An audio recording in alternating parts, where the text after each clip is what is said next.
കർത്താവിന്റെ നാമത്തിന് സ്തുതി. ദിവസവും ഈ ചാനൽ കേൾക്കുന്നതിലൂടെ നിങ്ങൾക്ക് ഒരു വർഷത്തിനുള്ളിൽ ബൈബിൾ വായിക്കാൻ കഴിയും. ദയവായി ഷെയർ, സബ്സ്ക്രൈബ് ഒപ്പം സപ്പോർട്ട് ചെയ്യുക. ഇന്നത്തെ ബൈബിൾ വാക്യങ്ങൾ. ന്യായാധിപന്മാർ 9 അധ്യായം 1 മുതലുള്ള വാക്യങ്ങൾ. ന്യായാധിപന്മാർ 9 അധ്യായം 1 മുതലുള്ള വാക്യങ്ങൾ. അനന്തരം യെരുബ്ബാലിന്റെ മകനായ അബീമേലെക്ക് ശേഖേമിൽ തന്റെ അമ്മയുടെ സഹോദരന്മാരുടെ അടുക്കൽ ചെന്ന് അവരോടും തന്റെ അമ്മയുടെ പിതൃഭവനമായ സർവ്വകുടുംബത്തോടും സംസാരിച്ചു. യെരുബ്ബാലിന്റെ 70 പുത്രന്മാരും കൂടെ നിങ്ങളെ ഭരിക്കുന്നതോ ഒരുത്തൻ നിങ്ങളെ ഭരിക്കുന്നതോ നിങ്ങൾക്ക് ഏത് നല്ലത്? ഞാൻ നിങ്ങളുടെ അസ്ഥിയും മാംസവും ആകുന്നു എന്ന് ഓർത്തുകൊള്ളുവീൻ എന്ന് ശേഖേമിലെ സകല പൌരന്മാരോടും പറവീൻ എന്ന് പറഞ്ഞു. അങ്ങനെ അവന്റെ അമ്മയുടെ സഹോദരന്മാർ ശേഖേമിലെ സകല പൌരന്മാരോടും ഈ വാക്കുകളൊക്കെയും അവനുവേണ്ടി സംസാരിച്ചപ്പോൾ അവരുടെ ഹൃദയം അബീമേലെക്കിങ്കൽ ചാഞ്ഞു. അവൻ നമ്മുടെ സഹോദരനല്ലോ എന്നു അവർ പറഞ്ഞു. പിന്നെ അവർ ബാൽ-ബെരീത്തിന്റെ ക്ഷേത്രത്തിൽ നിന്ന് 70 വെള്ളിക്കാശ് എടുത്ത് അവന് കൊടുത്തു.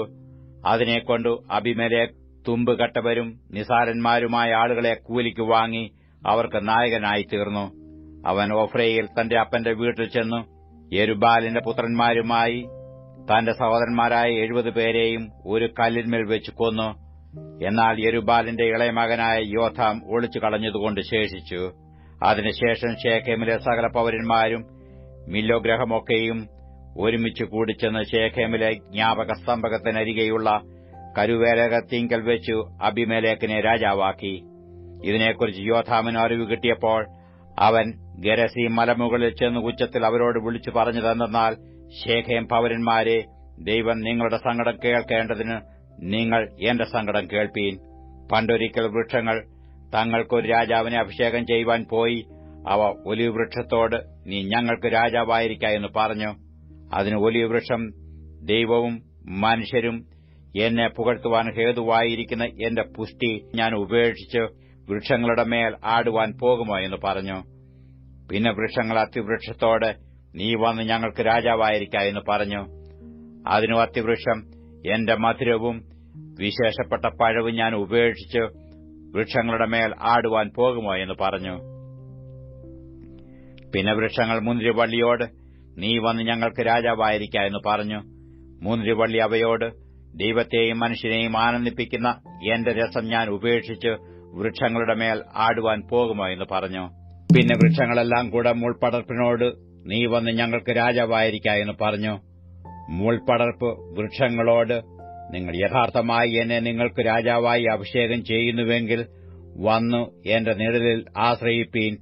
അല്ലെങ്കിൽ മുൾപടർപ്പിൽ നിന്ന് തീ പുറപ്പെട്ടു ലെബാനോനിലെ ദേവദാരുക്കളെ ദഹിപ്പിക്കട്ടെ എന്ന് പറഞ്ഞു. നിങ്ങളിപ്പോൾ അബീമേലെക്കിനെ രാജാവാക്കിയതിൽ വിശ്വസ്തതയും പരമാർത്ഥതയുമാകുന്നോ പ്രവർത്തിച്ചത്? നിങ്ങൾ യെരുബ്ബാലിനോടും അവന്റെ കുടുംബത്തോടും നന്മയാകുന്നുവോ ചെയ്തത്?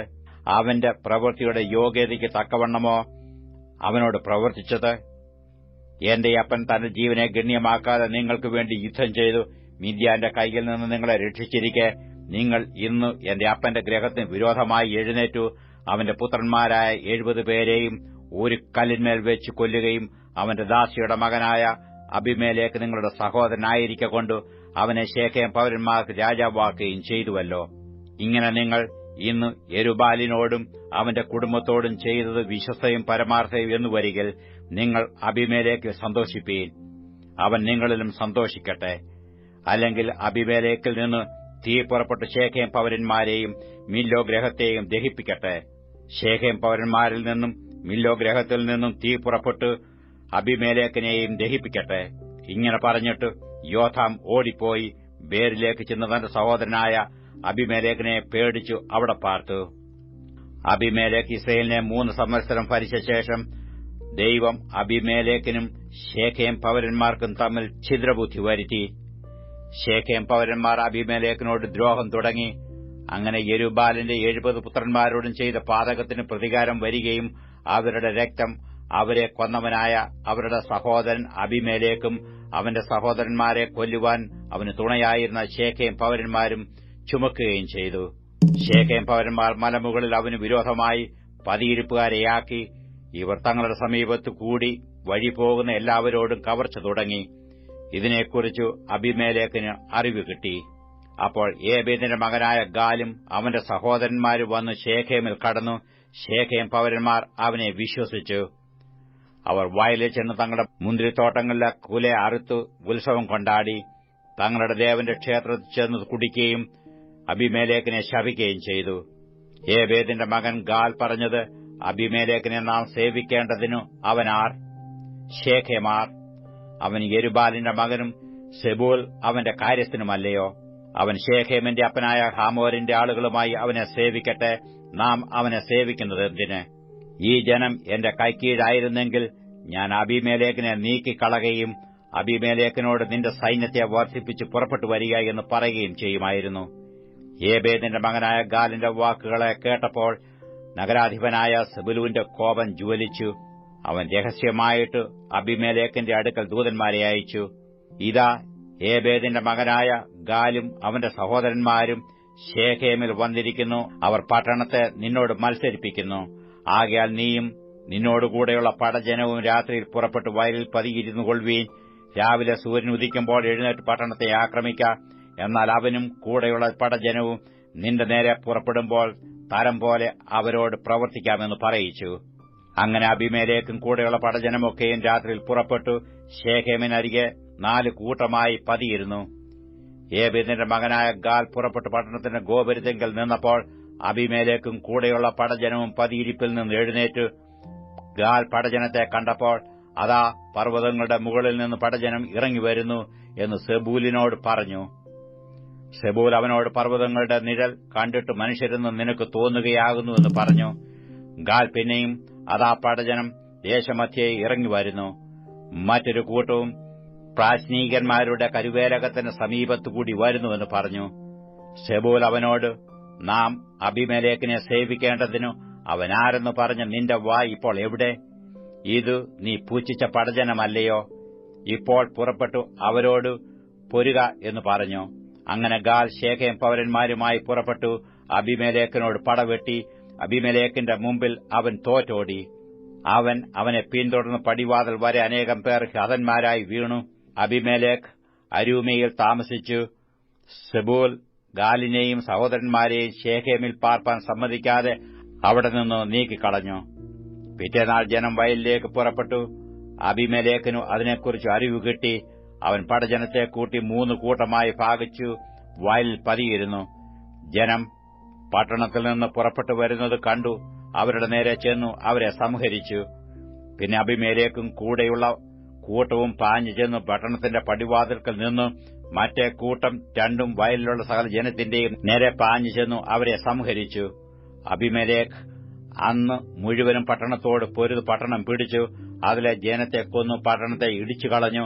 അതിൽ ഉപ്പ് വിതറി. ശേഖേം ഗോപുരവാസികളെല്ലാവരും ഇത് കേട്ടപ്പോൾ ഏൽബേരീത്തിന്റെ ക്ഷേത്രമണ്ഡപത്തിൽ കടന്നു. ശേഖേം ഗോപുരവാസികൾ എല്ലാവരും ഒന്നിച്ചു കൂടിയിരിക്കുന്നു എന്ന് അബീമേലെക്കിന് അറിവ് കിട്ടി. അബീമേലെക്കും കൂടെയുള്ള പടജനമൊക്കെയും സൽമോൻ മലയിൽ കയറി. അബീമേലെക്ക് കോടാലിയെടുത്തു ഒരു മരക്കൊമ്പ് വെട്ടി ചുമലിൽ വെച്ച് തന്റെ പടജനത്തോട്, ഞാൻ ചെയ്തത് നോക്കി നിങ്ങളും വേഗം അതുപോലെ ചെയ്യുവീൻ എന്ന് പറഞ്ഞു. പടജനമെല്ലാം അതുപോലെ ഓരോരുത്തൻ ഓരോ കൊമ്പ് വെട്ടി അബീമേലെക്കിന്റെ പിന്നാലെ ചെന്നു മണ്ഡപത്തിനരികെ ഇട്ടു തീ കൊടുത്തു. മണ്ഡപത്തോടുകൂടെ അവരെ ചുട്ടുകളഞ്ഞു. അങ്ങനെ ശേഖേം ഗോപുരവാസികളൊക്കെയും പുരുഷന്മാരും സ്ത്രീകളുമായി ഏകദേശം 1000 പേർ മരിച്ചുപോയി. അനന്തരം അബീമേലെക്ക് തേബേസിലേക്ക് ചെന്നു തേബേസിന് വിരോധമായി പാളയമിറങ്ങി അതിനെ പിടിച്ചു. പട്ടണത്തിനകത്ത് ഉറപ്പുള്ള ഒരു ഗോപുരം ഉണ്ടായിരുന്നു. അവിടേക്ക് സകല പുരുഷന്മാരും സ്ത്രീകളും പട്ടണത്തിലുള്ളവർ ഒക്കെയും ഓടിക്കടന്നു വാതിൽ അടച്ചു ഗോപുരത്തിന്റെ മുകളിൽ കയറി. അബീമേലെക്ക് ഗോപുരത്തിനരികെ എത്തി അതിനെ ആക്രമിച്ചു. അതിന് തീ കൊടുത്ത് ചുട്ടുകളയേണ്ടതിന് ഗോപുരവാതിലിനടുത്ത് ചെന്നു.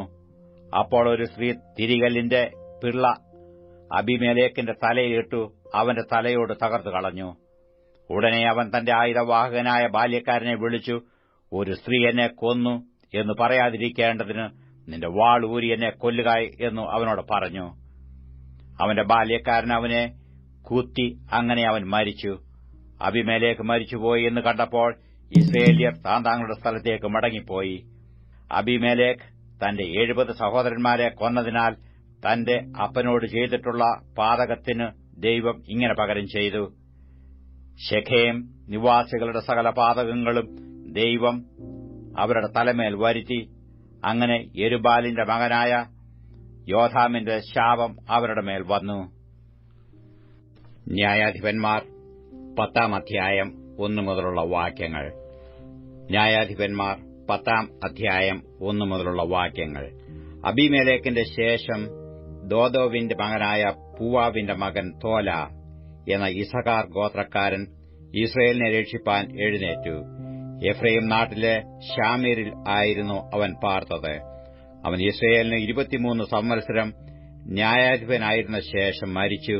ശാമീരിൽ അവനെ അടക്കം ചെയ്തു. അവന്റെ ശേഷം ഗിലെയാദ്യനായ യായീർ എഴുന്നേറ്റ് ഇസ്രയേലിന് 22 സംവത്സരം ന്യായാധിപനായിരുന്നു. അവന് 30 കഴുതപ്പുറത്ത് കയറി ഓടിക്കുന്ന 30 പുത്രന്മാർ ഉണ്ടായിരുന്നു. അവർക്ക് 30 ഊരുകളും ഉണ്ടായിരുന്നു. അവയ്ക്ക് ഇന്നുവരെയും ഹവോത്ത് യായീർ എന്നു പേർ പറയുന്നു. അവ ഗിലെയാദ് ദേശത്താകുന്നു. യായീർ മരിച്ചു. കാമോനിൽ അവനെ അടക്കം ചെയ്തു. ഇസ്രയേൽ മക്കൾ പിന്നെയും യഹോവയ്ക്ക് അനിഷ്ടമായുള്ളത് ചെയ്തു.